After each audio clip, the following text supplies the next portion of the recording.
Hello दोस्तों, जैसे आप सब जानते हैं कि इसी साल अगस्त से बीएसएनएल देश भर में 4G सर्विस शुरू करेगी। न्यूज एजेंसी पीटीआई ने इसकी जानकारी 6 मई को एक अधिकारी के हवाले से दी।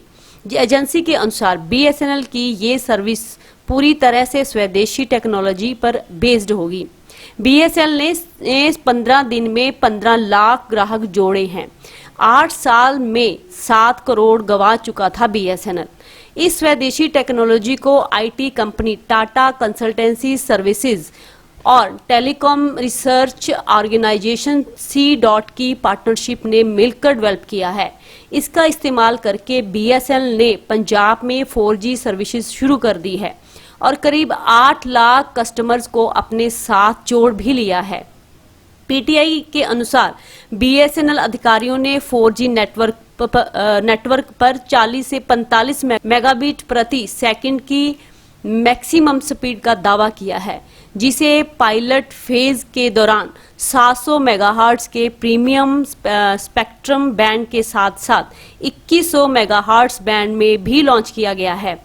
रिपोर्ट के अनुसार C.DOT की 4G टेक्नोलॉजी कोर पंजाब में बीएसएनएल नेटवर्क में बहुत अच्छा प्रदर्शन कर रही है। इसे पिछले साल जुलाई में इंस्टॉल किया गया था। इसी जटिल टेक्नोलॉजी की सक्सेस को साबित करने में 12 महीने का समय लगता है, लेकिन C.DOT कोर 10 महीने में ही स्टेबलाइज्ड हो गया है।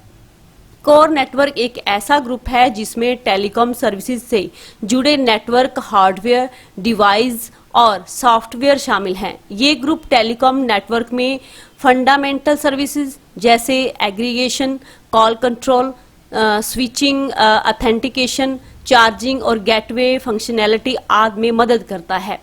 टीसीएस तेजस नेटवर्क और सरकारी स्वामित्व वाली आईटीआई को 4G नेटवर्क तैनात करने के लिए बीएसएनएल से लगभग 19,000 करोड़ रुपए का ऑर्डर मिला है। इस नेटवर्क को आगे चलकर 5G में अपग्रेड किया जा सकता है। बीएसएनएल पूरे भारत में 4G और 5G सेवाओं के लिए 1.12 लाख टावर लगाने की प्रक्रिया में है। कंपनी ने देश भर में 4G सेवा के लिए 9,000 से अधिक टावर स्थापित किए हैं। इनमें से 6,000 से अधिक टावर पंजाब, हिमाचल, पश्चिमी उत्तर प्रदेश और हरियाणा सर्कल में हैं। एक अधिकारी ने बताया कि बीएसएनएल पिछले 4-5 वर्षों से केवल 4G सक्षम सिम बेच रही है। ऐसे में सिर्फ उन्हीं ग्राहकों को 4G सेवा का अनुभव लेने के लिए पुराना सिम हटाकर नया सिम लेना होगा। पीएम मोदी 6G नेटवर्क का रोड मैप लॉन्च कर चुके हैं। 2030 तक भारत में 6G सर्विस शुरू होने की उम्मीद है। इस मामले में बीएसएनएल काफी पीछे रहा है। कंपनी 4G के साथ 5G सर्विस लॉन्च करने के लिए तैयारी कर रही है। जनवरी 2023 में union IT and telecom minister Ashwini Vaishnaw ने कहा था कि बीएसएनएल अपनी 5G सर्विस अप्रैल 2024 तक शुरू कर देगी। वहीं एयरटेल और जियो ने भारत में अक्टूबर 2022 में 5G सर्विस लॉन्च की थी। एक समय था जब बीएसएनएल नंबर 1 पे थी। भारत के पूर्व प्रधानमंत्री अटल बिहारी वाजपेयी ने 19 अक्टूबर 2002 को लखनऊ से बीएसएनएल मोबाइल सर्विस की शुरुआत की थी। लॉन्च होने के मात्र 1-2 साल में ये भारत की नंबर 1 मोबाइल सर्विस बन चुकी थी। निजी ऑपरेटरों ने बीएसएनएल के लॉन्च के महीनों पहले मोबाइल सेवाएं शुरू कर दी थी, लेकिन बीएसएनएल के सेलेवन ब्रांड की मांग काफी बढ़ गई थी। जब बीएसएनएल की सर्विसेज की शुरुआत हुई, उस वक्त प्राइवेट ऑपरेटर 16 रुपए प्रति मिनट कॉल के अलावा 8 रुपए प्रति मिनट इनकमिंग के भी पैसे चार्ज करते थे। बीएसएनएल ने इनकमिंग को फ्री किया और आउटगोइंग कॉल्स की कीमत 1.5 रुपए तक हो गई। 2002 से 2005 का ये वक्त बीएसएनएल का सुनहरी दौर था। हर कोई बीएसएनएल का ही सिम चाहता था। इसके लिए 3 से 7 किलोमीटर लंबी लाइनें लगती थी। मगर बीएसएनएल की हालत ऐसी क्यों हुई? साल 2000 में स्थापना के बाद बीएसएनएल के अधिकारी निजी ऑपरेटरों को चुनौती देने के लिए जल्द से जल्द मोबाइल सर्विस शुरू करना चाहते थे, लेकिन उन्हें जरूरी सरकारी सहमति नहीं मिली। जल्द से जल्द सरकारी सहमति नहीं मिलने का दौर आगे भी जारी रहा। 2006 से 2012 के बीच जहां बीएसएनएल की क्षमता में मामूली इजाफा हुआ, वहीं प्राइवेट ऑपरेटर्स की कहीं ज्यादा आगे निकल गए।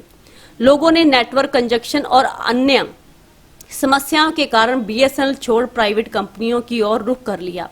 साल 2010 में जब 3G स्पेक्ट्रम की नीलामी हुई तो सरकारी कंपनी होने के कारण बीएसएनएल ने हिस्सा नहीं लिया। बाद में बीएसएनएल को उसी दाम पर स्पेक्ट्रम मिले जिस दाम पर निजी कंपनियों को मिले थे। बीएसएनएल को वाईमैक्स तकनीक पर आधारित ब्रॉडबैंड वायरलेस एक्सेस स्पेक्ट्रम के लिए भी भारी रकम देनी पड़ी।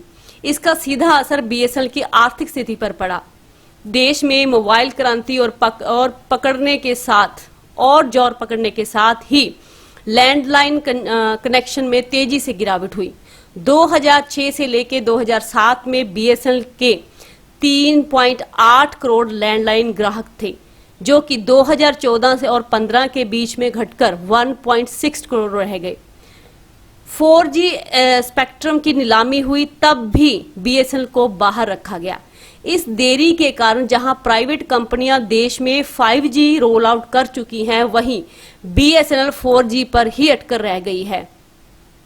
देश में आपको बता दें कि देश में अभी 116 करोड़ से ज्यादा मोबाइल सब्सक्राइबर्स हैं। भारत में टेलीकॉम कंपनियों का लेखा जोखा रखने वाली संस्था telecom regulatory authority of India के फरवरी 2024 के आंकड़ों के मुताबिक जनवरी 2024 के मुकाबले फरवरी में देश भर में 39,30,625 मोबाइल सब्सक्राइबर बढ़े हैं। जनवरी में जहां देश भर में 116.07 करोड़ मोबाइल सब्सक्राइबर थे, वहीं फरवरी में उनकी संख्या बढ़कर 116.46 करोड़ हो गई है। बीएसएनएल से जुड़ने वाले सबसे ज्यादा ग्राहक चेन्नई, तमिलनाडु और महाराष्ट्र से हैं।